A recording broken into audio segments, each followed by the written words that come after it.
Sin más preámbulos, doctor Álvaro Garcés tiene la palabra. Bien, muchas gracias. Voy a levantarme con la venia del señor presidente. En primer lugar, quiero agradecer su presencia hoy aquí. Creo que las sesiones han sido...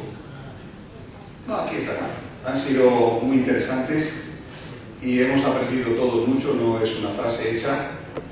Y me ha gustado mucho escuchar también la experiencia de Galápagos, que es un gran referente. Yo voy a intentar darles mi punto de vista sobre qué es lo que creo que va a ocurrir y cómo debería ocurrir.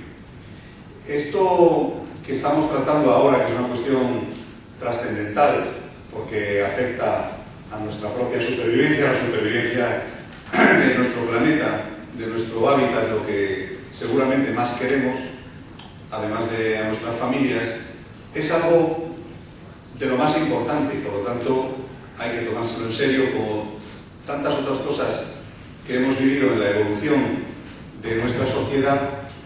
Y la verdad es que este debate y esta circunstancia me recuerda a los orígenes de nuestras discusiones sobre la evolución o no hacia una buena gobernanza empresarial, hacia una transparencia informativa y contable, hacia un nuevo modo de ejercer el poder económico, hacia una nueva economía de mercado, hacia un capitalismo más humanista. Ahora también se habla del capitalismo inclusivo. Voy a intentar hablar de ello brevemente. Hablo de hace 20 años y en aquellos orígenes sucedían cosas muy parecidas a las que están sucediendo ahora en relación con la ecología y con la transición ecológica. Y es que hay una gran fuerza tractora que nos permite entender e interpretar que esto va a salir bien, porque es la fuerza de los tiempos. Esto de lo que hablamos tiene lo más importante, que es un apoyo social pleno. Los individuos del planeta estamos concienciados de que queremos preservar nuestra tierra y hacer un buen legado a quienes nos han de suceder. Y esta es la mayor garantía de que esto va a salir bien. Pero el camino no va a ser un camino fácil, no va a ser un camino de rosas, sino más bien de espinas. Y es lo que tenemos que tener en cuenta para estar alertas y poder sobrepasar esas dificultades.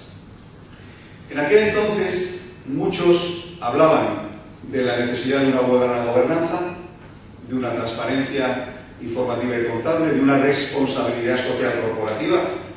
Ha dicho quien me ha precedido, el señor Galiacho, buen compañero de fatigas, él ha dicho que hace 15 años. No, el tiempo pasa, querido Javier. Hace 24 años que empezamos a dar esa batalla y había mucha gente en una clara impostura, es decir, hablando de ello sin hacer nada, jugando a la contra, que es exactamente lo mismo que está pasando aquí. Esto hay que saberlo, mi mensaje es claramente positivo y creo que vamos a triunfar los que pensamos en que esto hay que hacerlo bien y que nos jugamos mucho en ello. Pero voy a hacer una intervención en la cual voy a tratar de explicar cuáles son las alertas que tenemos que tener y por qué hemos de hablar de una nueva economía de la ecología. Mi ponencia se llama Política Económica y Transición Ecológica. Empiezo por el final. Hoy no se puede concebir una política económica sin la ecología como eje troncal, central y vertebral de dicha política. No es una política más de las que integran la política económica, la política financiera, la política fiscal, la política laboral, la política industrial. Hay una serie de políticas que integran la política económica. Pues bien, la ecología es el eje central de la política económica del futuro. No concibo un ministerio de Economía que no sea de Economía y Ecología. Hasta ahora había un Ministerio de Economía y otro de Medio Ambiente, dependiendo de cómo era, le ponían en pesca, agricultura y medio ambiente, otros lo han llamado transición ecológica. A mí me parece que llega una nueva generación clara y rotunda de economía de la ecología. Fijaros hasta qué punto le estoy dando una importancia capital. La ecología es para la economía como podría ser la columna vertebral para el cuerpo humano. Ni siquiera la modernización tecnológica es tan relevante como la ecología. La modernización tecnológica es al cuerpo humano como los brazos y las piernas. Es algo que mueve el modelo productivo, que cambia el modelo productivo en la gestión del modelo productivo. Pero el cambio en sí mismo del modelo productivo se deriva de la ecología. El modelo de gestión de ese sistema se deriva de la modernización tecnológica. Por eso la ecología está y estará en el centro de la economía y ha venido para quedarse. Creo que también es una buena noticia, porque si está en el centro de las decisiones troncales esenciales de la política económica, las cosas saldrán bien. ¿Cuáles son las resistencias con las que nos vamos a encontrar? Yo las he clasificado en 3 grupos. Un primer grupo, lo que hemos venido en definir las resistencias políticas, se han tratado aquí en diferentes intervenciones. Se ha hablado de Donald Trump. Bueno, hay muchos partidos que ideológicamente rechazan la transición ecológica porque piensan que es una cuestión de verdes, de antisistemas y de gente, digamos, que de no muy de fiar, que no son del establishment. Eso es un concepto total y absolutamente anticuado, total y absolutamente superado, pero que muchos partidos políticos de derechas no han superado, empezando por nuestro país, donde la política que hizo el gobierno anterior pues no fue nada positiva para la transición ecológica. Esa es la pura realidad. Yo lo digo con toda la libertad del mundo porque he sido durante 13 años patrono de la Fundación FAES, no soy sospechoso de ser ni un verde ni un votante de la izquierda recalcitrante, pero hay que reconocer la verdad. La realidad es que los gobiernos de derechas, liberal-conservadores, tienen graves dificultades ideológicas para entender que esto no es un problema ideológico, que es un problema esencial, como lo era el de la gobernanza, cuando se nos decía que el buen gobierno societario y la responsabilidad social corporativa era una socialización encubierta del capitalismo. Esto lo hemos oído durante décadas y lo hemos sufrido y nos han combatido. Pues aquí pasa exactamente lo mismo. Ahora el jefe de esa corriente, que no es moco de pavo, porque es el presidente de los Estados Unidos de América, que es la potencia más importante del mundo, mientras no se demuestre lo contrario. Les siguen a la zaga los chinos, que de verdad que en esto tampoco son un gran modelo, aunque les invito a conocer mejor China y la transformación profunda que se está haciendo ahora mismo en China sobre las cuestiones ambientales, que están muy por delante de la voluntad de lo que están expresando las autoridades norteamericanas, y que es una buena noticia para el mundo, es una muy buena señal. Pero no son enemigos pequeños. Que el presidente de la primera potencia del mundo no esté con esto, pues es algo a tener en cuenta. ¿Por qué ocurre esto? Y paso al segundo elemento. El segundo trasunto es potentísimo. Es una cuestión económica y financiera, queridos amigos. Y en esto hay que darle una parte de razón a los detractores que lo son, porque los modelos productivos no se cambian de la noche a la mañana y gratuitamente. Un cambio de modelo productivo significa una inversión masiva, brutal, y lo que es más grave, una desamortización antes de su amortización efectiva de todo lo invertido anteriormente, lo cual produce unas consecuencias financieras dramáticas que no podemos ignorar. Yo hablo como doctor en economía financiera y por lo tanto creo que de eso sí que sé algo más. Y en esto hay que ser cuidadosos. No es tan sencillo como decir, hacemos tabla rasa con todo, empezamos de cero, ya, pero es que eso puede ser inviable. Y aquí es donde tenemos que enfrentarnos a la resolución, que para mí es uno de los grandes retos, Yo lo he llamado la nueva ecuación del bienestar. La nueva ecuación del bienestar tiene tres incógnitas que hay que despejar para obtener un resultado. Una es la transición ecológica. Bien, está claro que lo estamos comentando, hay que ir a ello. Dos es la modernización tecnológica. Y tres es las desigualdades que la aplicación acelerada de la modernización tecnológica y la transición ecológica y su revolución industrial pueden implicar en las desigualdades de los pueblos de la Tierra. Porque a no todos les llegan por igual la modernización tecnológica y los efectos sustitutivos de las nuevas inversiones en una nueva estructura troncal de un modelo productivo basado en la eficiencia ecológica. Al contrario, eso puede estar reservado solo a países ricos y no a países pobres. Por lo cual, igual que se acentúa la brecha tecnológica a medida en que se desarrolla la modernización tecnológica con los más desfavorecidos, exactamente es lo mismo que va a ocurrir con la ecología.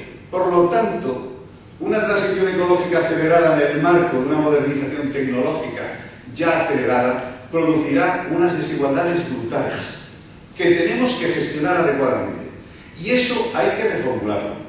No puede ser una nueva brecha que separe cada vez más al primer mundo del tercer mundo, porque además el tercer mundo se va a sublevar y se va a revolucionar en contra de esto y hay que administrarlo correctamente.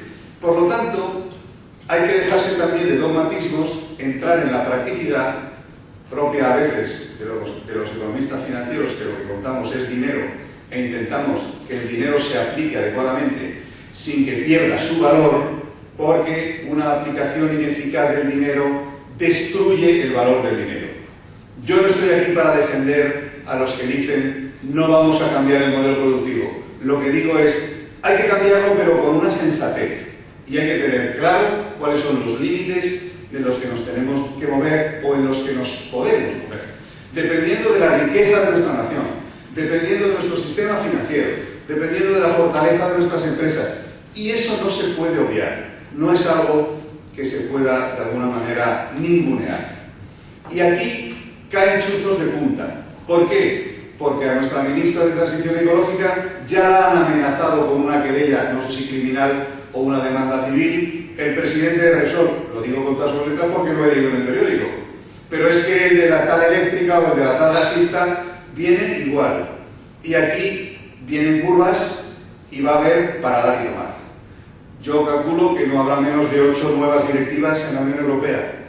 Van a haber 50 o 60 nuevas leyes nacionales solo en Europa, que van a tener que tratar de estas cuestiones. En el fondo, detrás de esta reglamentación, lo que hay es una pugna tremenda entre la necesidad de migrar hacia un modelo de transición ecológica acelerado dentro de unos límites de transición financiera con los recursos de los que la economía de mercado dispone, sin generar un crack financiero que sí podría suceder si no se hace de una manera correcta. Por lo tanto, no todas las resistencias son simplemente porque son unos retrógrados que están pensando que tal, que esto es un tema político de los verdes, es porque también hay resistencias que se fundamentan en el bien más escaso de la tierra, que es la disponibilidad financiera, el dinero, para acometer estos cambios profundos. Esto requiere de un pacto, por supuesto, de tipo político, con un profundo contenido social, pero presidido por un contenido económico y financiero absolutamente irrenunciable. Si nos vamos al extremo de que políticamente lo vamos a resolver de esta manera porque queremos obtener este resultado político o porque socialmente hay esta demanda, pero no tenemos en cuenta cuáles son las disponibilidades financieras que tenemos para hacer esos cambios, el resultado puede ser muy malo. Y por lo tanto, yo no digo que en este caso el driver fundamental sean las finanzas, no lo digo, pero sí digo que hay que tenerlo muy en cuenta y que el pacto debe integrar necesariamente una evaluación correcta de cuál es el impacto financiero de toda esta profundísima transformación y sobre todo, y vuelvo a insistir en ello, cuál es el modelo de igualdad que se va a derivar de esas decisiones que vamos a tomar. Voy a ir centrándome en algo que quiero de alguna manera aprovechar esta ocasión para trasladar porque ha coincidido en el tiempo. Todo esto no se puede gestionar, en mi opinión, solo en el ámbito de un debate político y social con los medios de comunicación como mediadores. Ni en España ni en ningún país civilizado del mundo. Requiere de una transacción profunda, de un nuevo contrato social, que ahora no tengo tiempo de elaborar, pero que ya me han, creo que, interpretado suficientemente, que tenemos que articular entre todos, desde la base empresarial hasta ese contrato social de los políticos, de nuestros políticos con nuestros ciudadanos. Ahora me voy a referir a nivel europeo, porque esta es una cuestión que sería un error míope verla desde un punto de vista local. Creo que hay que verlo desde el conjunto de la humanidad y nosotros vivimos en un bloque que es, gracias a Dios, uno de los 3 grandes bloques o 4 del mundo, que es la Unión Europea, por lo tanto creo que debemos mirarlo con un enfoque de esa naturaleza, mal que nos pese. Los españoles, y aprovecho para decirlo, somos poco solidarios con los retos y con los compromisos europeos. No lo digo gratuitamente, la semana pasada se ha publicado en todos los medios. Bien, es verdad que no eran titulares de primera página y debieran haberlo sido. España es el país de Europa que más sanciones recibe por no traspasar a la legislación nacional las directivas comunitarias. Es el que más demandas tiene por falta de aplicación de la normativa comunitaria y es el más retrasado en la aplicación de las directivas esenciales de la Unión Europea. Y no podemos sentirnos orgullosos de eso, porque además somos el país que más fondos ha recibido de la Unión Europea. Tanto es así que hemos recibido más fondos que todos los demás países juntos de la Unión Europea.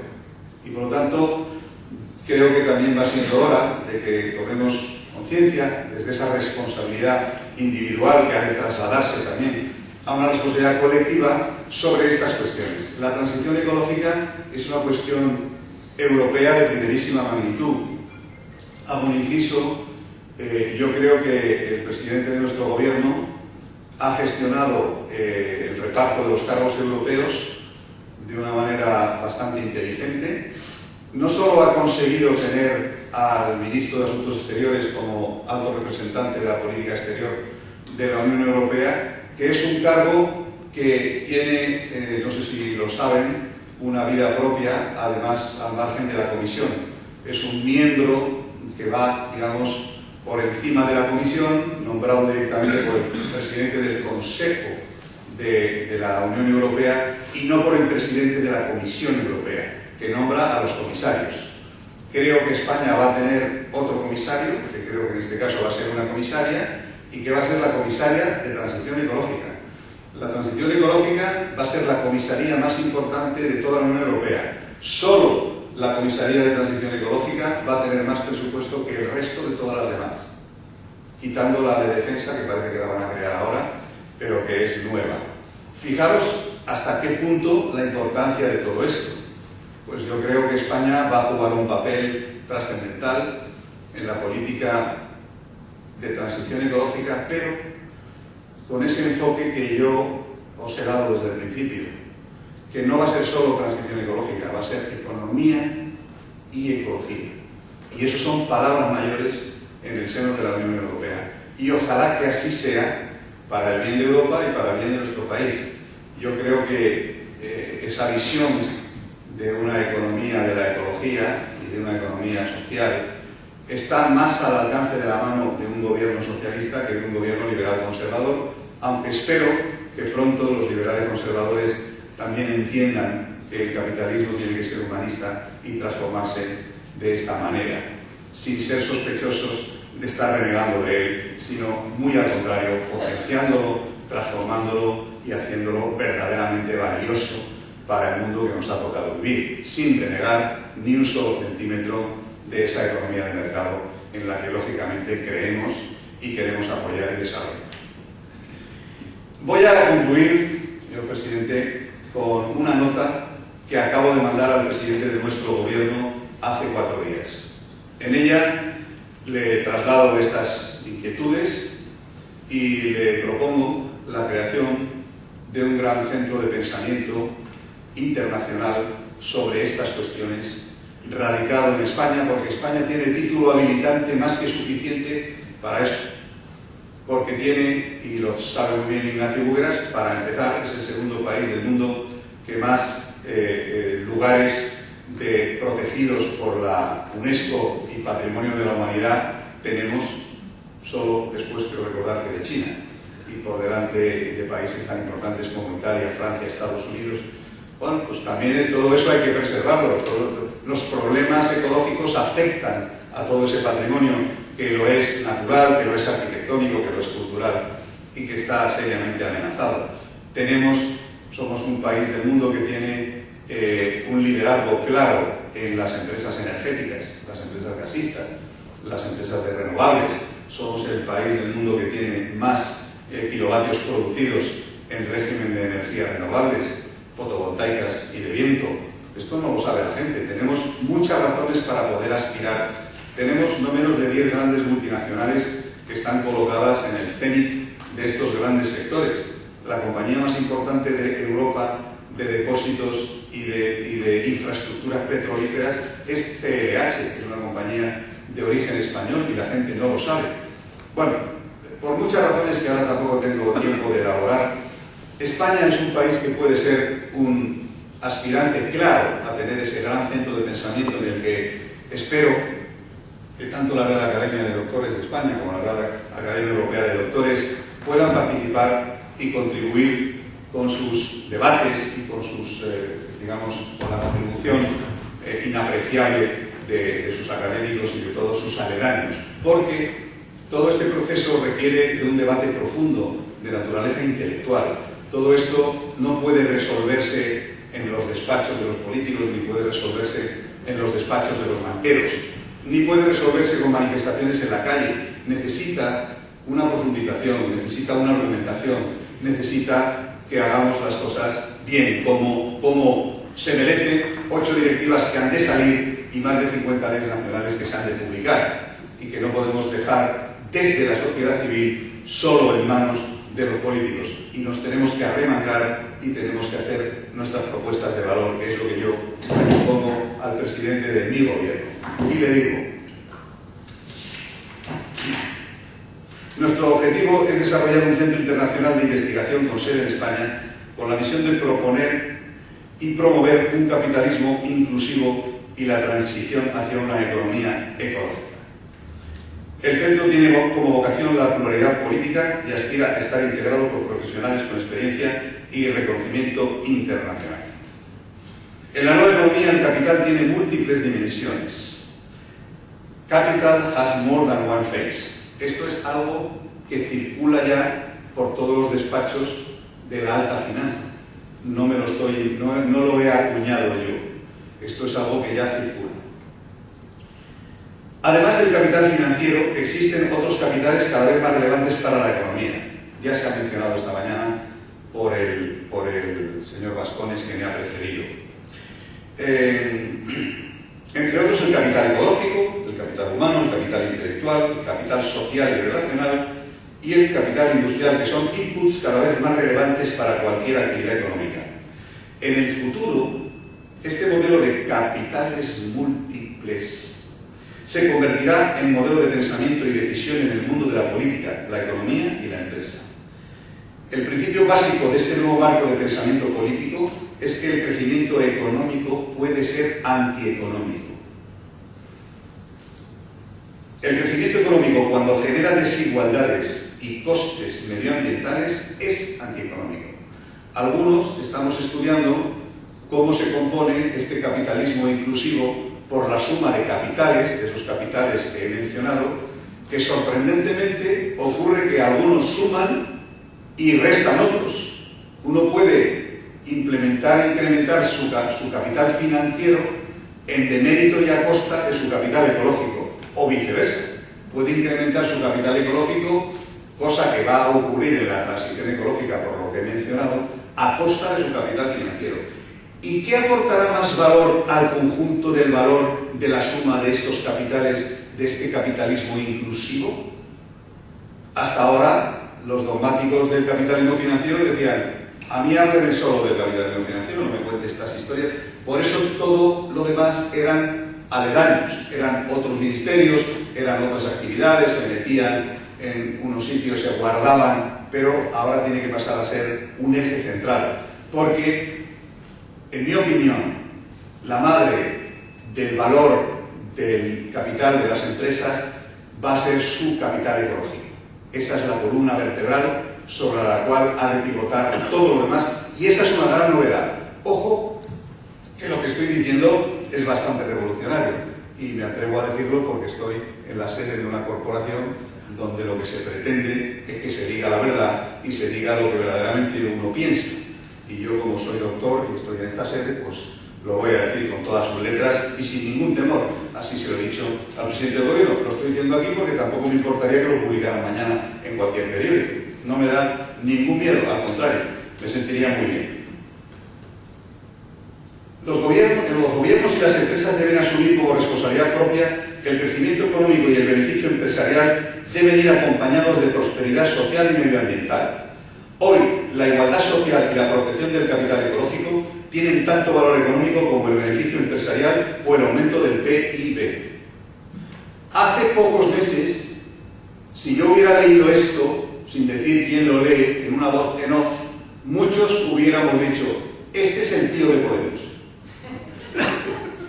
Y resulta que yo no soy de Podemos. He sido presidente de 2 bancos, estoy en el centro del capitalismo financiero y estoy diciendo lo que estoy diciendo, con la solemnidad de este acto. Construir un capitalismo más inclusivo que haga frente a los desafíos a que se enfrenta hoy la política y la economía requiere cambiar de forma radical la forma de medir la prosperidad económica y el beneficio empresarial. Toma, para algunos comunismo puro. El mundo vive inmerso en una etapa caracterizada por la sucesión acelerada de cambios y transformaciones imprescindibles, entre otros los provocados por la tecnología moderna, los retos medioambientales y las nuevas y crecientes desigualdades. La cuarta revolución industrial con la robótica y la inteligencia artificial aumentará la importancia de la nueva economía de los intangibles, también se han mencionado aquí antes, y tendrá un impacto transformacional en industrias, profesiones y modelos de propiedad. Estos cambios, si la política no reacciona, pueden aumentar la cada vez más creciente desigualdad. La tecnología moderna creará además las condiciones para un mundo radicalmente transparente. La política y la empresa perderán el control sobre la información. Ya está ocurriendo. La transición ecológica existe hacer frente a los nuevos desafíos de la economía global de forma integrada. Requiere una distribución justa de los costes económicos de la transición ecológica. Una llamada más necesaria que nunca a políticas de igualdad y a un capitalismo más inclusivo. Es que este discurso lo tenemos que hacer los capitalistas, porque si dejamos que lo hagan otros, se convertirá en una grave confrontación social. Por eso, la pedagogía de estos centros de pensamiento es absolutamente imprescindible para garantizar un buen tránsito hacia ese capitalismo. Hoy la desigualdad es creciente y multidimensional. Junto a las desigualdades tradicionales de rentas y patrimonios, existen otros tipos de desigualdades cada vez más importantes. La desigualdad entre generaciones, un debate que nuestros jóvenes nos están echando en cara cada día más, y tienen razón, sobre todo en los ámbitos de la transición ecológica. Y aquellas desigualdades que tienen su componente entre territorios, más emocionales y sociales, y que afectan a quienes se sienten desprotegidos por el sistema, que cada vez son más importantes, los llamados antisistemas. Todo este aumento de las desigualdades obedece, entre otros factores, a la inacción política. Los retos que resultan de la tecnología moderna, del creciente peso de los intangibles en la economía global, de la necesidad de una mayor inversión en capital social y de la falta de políticas tributarias nuevas, capaces de combinar la redistribución efectiva de las rentas con el apoyo a la nueva economía, requiere gobiernos con una nueva visión. No hay una sola política fiscal destinada a esta transición ecológica. Ni una. Y eso es imposible. Eso hay que replanteárselo ahora. Claro, en un momento en el que el gobierno y el Estado estaba exhausto y no podía permitirse el lujo de hacer concesiones en el ámbito fiscal, pero ¿cómo vamos a afrontar todo esto si no hay esos incentivos fiscales? Un reto de primerísima magnitud. La respuesta a estos desafíos, en particular a las crecientes y múltiples desigualdades, es un capitalismo más justo y social, un capitalismo más inclusivo, con un nuevo contrato social y una nueva política económica que promueva el desarrollo y el crecimiento en todas sus dimensiones, y no solo en la económica o financiera. Este nuevo pensamiento político debe ir acompañado de cambios en la estructura de los gobiernos, estructura que responde a los retos y a la organización política del siglo XXI. La tradicional separación entre ministerios como Economía y Medio Ambiente es hoy difícilmente sostenible. El cambio climático es una cuestión fundamentalmente económica, requiere políticas regulatorias, tributarias, financieras, bancarias, industriales, energéticas, presupuestarias y de política exterior. Hoy, una política económica que no integre la ecología y la importancia del capital ecológico en la toma de decisiones es incorrecta. Y esa es la pura realidad. En este contexto, los mecanismos de coordinación son básicos. Fórmulas como una vicepresidencia de Economía Ecológica y Social o para el capitalismo inclusivo, así como una comisión delegada de asuntos económicos más operativa y reforzada, pueden ser fórmulas efectivas.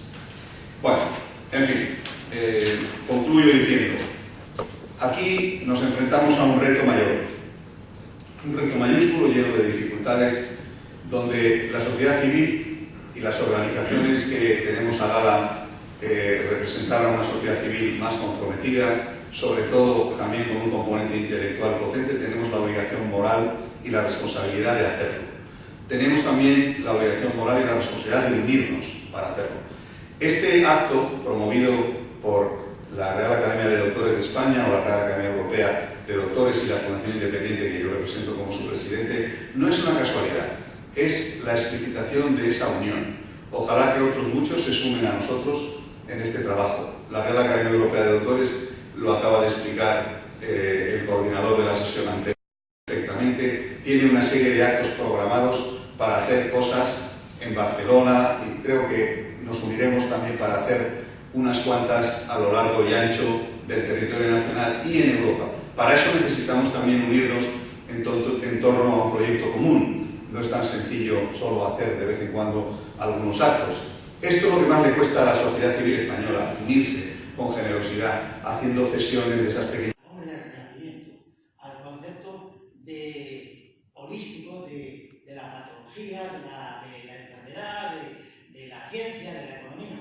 Se debe de entender todo desde un punto de vista holístico, general, desde un punto de vista no solo específico, sino más bien epistemológico y completo.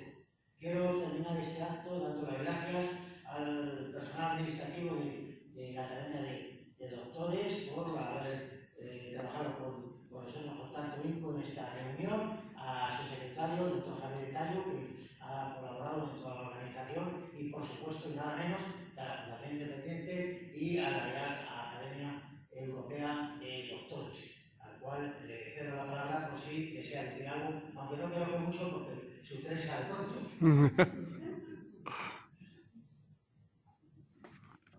Efectivamente, mi tren está prácticamente por salir y voy a concluir con las palabras clásicas de un acto como este: el acto ha concluido, se levanta la sesión.